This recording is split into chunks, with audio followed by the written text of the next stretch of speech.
After a great deal of time, effort, and meditation, I've finally learned a small amount about the Warhammer 40,000 universe. I've learned to praise the Emperor. I've learned that hive cities are both great and terrible, but mostly terrible. But most importantly, I've learned the best way to learn about this lore is to make references and inside jokes about it and wait for someone to correct you. And that's why I'm still playing Warhammer 40,000 Darktide.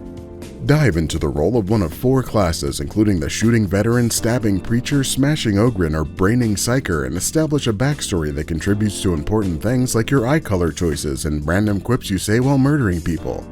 Start out like every good hero, in jail for being a worthless heretic. After having a chat with some sassy guards where my constantly yelling voice selection made me sound like a lunatic. This is a mistake. I am a loyal servant. Some random dudes perform an explosive jailbreak for this person you don't know. Now you can complete the prologue where you meet back up with that sassy guard that wanted to kill you and join forces in a collection of suicide squads. After a dramatic cutscene where everyone gets turned into a horrible monster from some train gas and you complete your guided chanting exercise preparation, you're thrust into the world of this space cathedral where you can take on your first mission. Here you can choose from a brimming handful of missions with objectives like turn on a thing, retake a train, or even turn off a thing.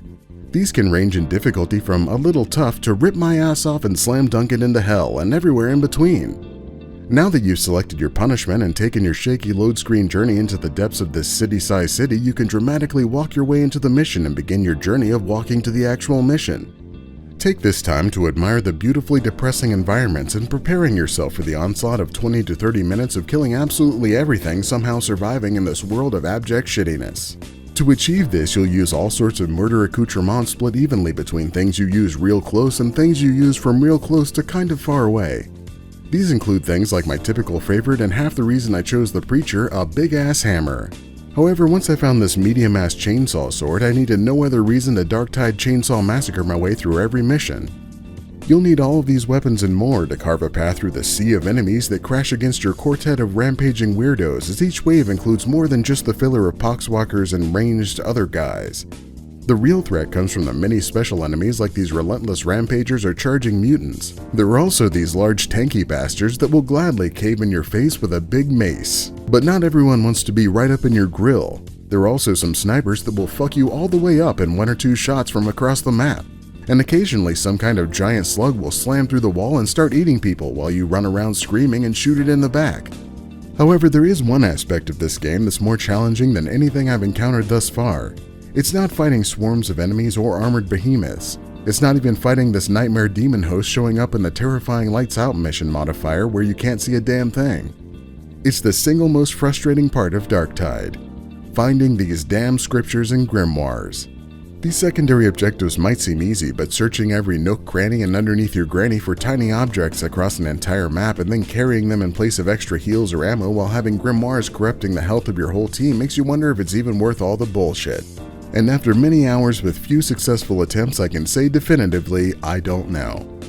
When you do wipe the entrails and bodily fluids of the hundreds of monstrosities off your body and weapons and complete the mission, you'll receive a modicum of experience points and money that will slowly add up, allowing you to level up and purchase new gear.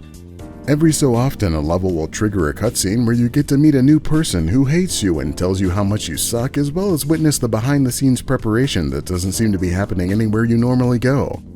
But you'll also unlock the ability to slightly improve your weapons and items, find weekly quests to give you new resources, and purchase cosmetics to take you from looking like an axe-wielding prisoner to a medieval hobo warrior.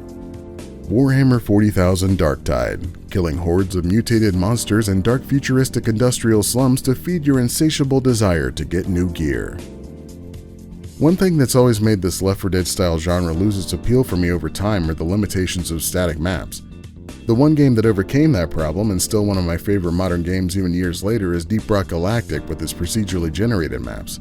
This issue is still prevalent in Darktide, though with mission modifiers like Lights Out, the overwhelming darkness makes maps seem almost entirely unfamiliar. It also leans on weapon variety and class distinction to shake things up, but with so much overlap with the weapons and with activated class abilities like charging forward to knock down enemies, or highlighting special enemies, it only goes so far. However, with the variety of enemy types and the incredible spans between the difficulty levels, there's enough here to keep me happy for a while.